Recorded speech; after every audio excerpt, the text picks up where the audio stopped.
Hi hello friends, welcome back to our channel artistic crackers. ఈరోజు video కొంచెం స్పెషలే. ఏంటంటే నా సబ్స్క్రైబర్స్లో ఒకరు నాకు క్రాఫ్ట్ ఛాలెంజ్ ఇచ్చారు.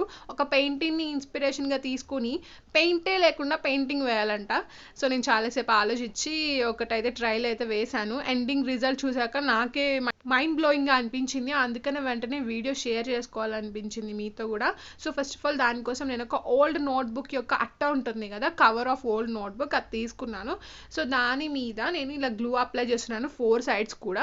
జస్ట్ ఇక్కడ నేను పెయింటే యూజ్ చేయకూడదు కాబట్టి ఆలోచించాను పెయింట్కి ఆల్టర్నేటివ్గా ఏముంటుందా అనేసి. సో వీడియోని ఎక్కడ స్కిప్ చేయకుండా చూస్తే మీకు కూడా ఇంట్రెస్టింగ్ అండ్ థ్రిల్లింగ్గా అనిపిస్తుంది. సో నోట్బుక్ కవర్ని మొత్తం అన్ని సైడ్స్ నుంచి నేను క్లోజ్ చేశాను. పెయింట్ ఏం యూజ్ చేయట్లేదు కాబట్టి బ్యాక్గ్రౌండ్ కోసం నేను వైట్ కలర్ పేపర్ని ఆ నోట్బుక్ కవర్కి స్టిక్ చేసేసాను. నేను నిజమే చెప్తున్నా, ఇక్కడ పెయింట్ ఏం యూజ్ చేయట్లేదు. జస్ట్ పేపర్ని నేను ఆ నోట్బుక్ కవర్కి స్టిక్ చేయడం మీకు చూపిస్తున్నా కదా. సో ఈ వైట్ కలర్ పేపర్ వచ్చేసి మన క్రాఫ్ట్ యొక్క బ్యాక్గ్రౌండ్ లాగా ఉంటుంది. ఓకే, నీట్గా క్లోజ్ అయితే చేసేసాను బ్యాక్ సైడ్ నుంచి. ఇప్పుడు ఫ్రంట్ సైడ్కి తిప్పితే ఈ విధంగా ఉంది. ఓకే, సింపుల్గా నేను కలర్స్ ఏం యూజ్ చేయకూడదు, పెయింట్స్ యూజ్ చేయకూడదు కాబట్టి కలర్ఫుల్ రేపర్స్ తీసుకున్నాను. సో ఎల్లో కలర్ కోసం బింగో రేపర్ అండ్ కొంచెం క్రీమ్ కలర్ కోసం ఈ మైదా కవర్ తీసుకున్నాను. నెక్స్ట్ నా దగ్గర ఇడ్లీ రవ్వ కవర్ ఉంది. సో దానిలో గ్రీన్ కలర్ పార్ట్ కోసం అది తీసుకున్నాను.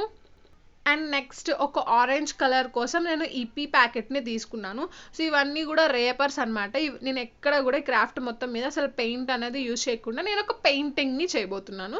సో ఎల్లో కలర్ పార్ట్ని నేను నీట్గా రౌండ్ షేప్లో, అంటే ఎగ్జాక్ట్గా రౌండ్ కాకపోయినా అప్రాక్సిమేట్లీ మనకి రౌండ్ షేప్ అనేది ఈజీగా ప్రిపేర్ చేసుకోవచ్చు. అది ఎలా అంటే సిజర్ దగ్గర మనం ఆ పేపర్ పెట్టి రౌండ్గా తిప్పితే ఆటోమేటిక్గా రౌండ్ షేప్ వస్తుంది.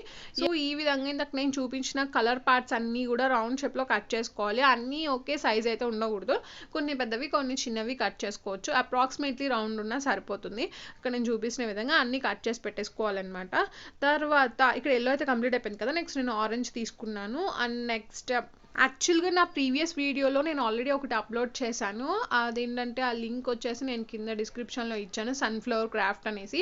అదేంటంటే అది కూడా పెయింట్లెస్ క్రాఫ్ట్ అనమాట. సో దాంట్లో నేను పెయింట్ ఏం యూజ్ చేయకుండా ఓన్లీ రేపర్స్ని యూజ్ చేసి క్రాఫ్ట్ అయితే చేశాను. బట్ అది నా ఓన్ ఐడియా, నేను దేన్ని ఇన్స్పైర్ అయితే చేయలేదు. బట్ ఇక్కడ నాకు సబ్స్క్రైబర్ ఇచ్చిన క్రాఫ్ట్ ఛాలెంజ్లో టాస్క్ ఏంటంటే ఒక పెయింటింగ్ లానే ఉండాలి, బట్ నేను అక్కడ పెయింట్స్ యూజ్ చేయకూడదు. దట్స్ వై నేను ఒక పెయింటింగ్ని ఇమిటేట్ చేస్తూ, దట్ మీన్స్ రీక్రియేట్ చేస్తూ నేను ఇక్కడ చేస్తున్నాను క్రాఫ్ట్. సో అచ్చం నేను తర్వాత మీకు ఆ పెయింటింగ్ చూపిస్తాను ఒరిజినల్ది. సో ఆ ఒరిజినల్ దాన్ని నేను పెయింట్స్ లేకుండా ఎలా రీక్రియేట్ చేశాను అనేది దీని ఒక ఫైనల్ లుక్ మీకు కనిపిస్తుంది. సో ఇక్కడ మిగతా అన్ని కలర్స్లో అయితే నేను రౌండ్స్ ప్రిపేర్ చేసుకున్నాను, కానీ గ్రీన్తో మాత్రం ప్రిపేర్ చేయలేదు. గ్రీన్తో నేను స్టెమ్స్ అండ్ లీవ్స్ని ప్రిపేర్ చేసుకున్నాను. ఆ లీవ్స్ కూడా కొంచెం వెరైటీగా ఎలా ఉన్నాయంటే triangle, curved triangle shape leaves అనమాట. సో ఇలా ఈజీగా కట్ చేసుకుంటే కట్ అయిపోతాయి. నేను ఇక్కడ ఇడ్లీ రవ్వ కవర్ని యూజ్ చేసి నేను లీవ్స్ అన్ని ప్రిపేర్ చేసేసుకున్నాను. ఇందాక మనం తీసుకున్న బ్యాక్గ్రౌండ్ మీద మనం ప్రిపేర్ చేసి పెట్టుకున్న రౌండ్స్ ఏవైతే ఉన్నాయో వాటికి గ్లూ రాసి నీట్గా అంటించేస్తున్నాను. సో ఛాలెంజ్లో చెప్పిన విధంగా నేను ఎక్కడ పెయింట్స్ అయితే యూజ్ చేయలేదు. కేవలం నేను ర్యాపర్స్ మీద ఉన్న ర్యాండమ్ కలర్స్ ఏవైతే ఉన్నాయో వాటిని కట్ చేసుకొని ఒరిజినల్ పెయింటింగ్ని నేను రీక్రియేట్ చేస్తున్నాను. ఓకే, నా ఎఫర్ట్ అండ్ నా థాట్ ఎలా అనిపించిందో మీరు నాకు చెప్పాలనుకుంటే కమెంట్ ద్వారా మీ ఒపీనియన్స్ షేర్ చేసుకోవచ్చు. అండ్ మన క్రాఫ్ట్ అయితే కంప్లీట్ అయిపోవచ్చింది. నాకు తెలిసి మీకు నచ్చే ఉంటుంది. ఒక లైక్ కొట్టండి అబ్బా. సో ఫైనల్గా లీవ్స్ అన్ని కూడా ఇక్కడ అంటించేసాము. మన క్రాఫ్ట్ అయితే ప్రిపేర్ అయిపోయింది ఆల్మోస్ట్. అండ్ నేను తీసుకున్న పెయింటింగ్ ఏంటిది అంటే ఇదనమాట. సైడ్ మీకు కనిపిస్తుంది కదా లెఫ్ట్ కార్నర్లో. సో ఒరిజినల్ పెయింటింగ్ అది ఆన్లైన్లో ఉంది, నేను చూసాను.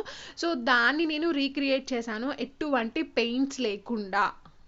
బట్ నా సబ్స్క్రైబర్ ఇచ్చిన ఛాలెంజ్ ప్రకారం ఏంటంటే అది ఒక వాల్ మ్యాట్లా ప్రిపేర్ చేయమని చెప్పారు కాబట్టి వాల్ మ్యాట్ అన్న వాల్ హ్యాంగర్ అన్న ఒకటే కదా. సో ఆ వాల్ హ్యాంగర్ లుక్ రావాలంటే బార్డర్ ఉంటే చాలా బాగుంటుంది. నేను ఈపీ ప్యాకెట్ని యూజ్ చేసి దానిలో ఉన్న ఆరెంజ్ కలర్ని నీట్గా కట్ చేసుకొని ఇక్కడ బార్డర్ అనేది ప్రిపేర్ చేస్తున్నాను. ఆరెంజ్ కలర్ బార్డర్ అయితే దీని లుక్ ఇంకా ఎన్హాన్స్ అవుతున్నట్టు నాకు అనిపించింది. అందుకని నేను ఆరెంజ్ కలర్ బార్డర్ యూజ్ చేశాను. ఎల్లో అయినా యూజ్ చేయొచ్చు, బట్ గ్రీన్ అయితే డామినేట్ అయిపోతుంది. సో మన క్రాఫ్ట్ అయితే కంప్లీట్ అయిపోయింది. నేను క్రాఫ్ట్ ఛాలెంజ్ని ఎంతవరకు విన్నాయో లేదో మళ్ళీ సబ్స్క్రైబర్ నుంచి వచ్చే కమెంట్ ద్వారా నేను తెలుసుకుంటాను. ఓకే, నా క్యూట్ క్రాఫ్ట్ అయితే ప్రిపేర్ అయిపోయింది. సో మన ఛానల్ని ఫస్ట్ టైం విజిట్ చేసిన వాళ్ళు ఎవరైనా ఉంటే కనుక సబ్స్క్రైబ్ చేసుకుని పక్కనే ఉన్న బెల్ ఐకాన్ క్లిక్ చేస్తే మీకు ఇన్స్టాంట్గా అప్డేట్స్ అనేవి వస్తుంటాయి. ఓకే, ఇంకా మంచి మంచి క్రాఫ్ట్ ఛాలెంజెస్ మీరు ఇస్తే నేను కంప్లీట్ చేయడానికి ట్రై చేస్తాను. Thanks for watching.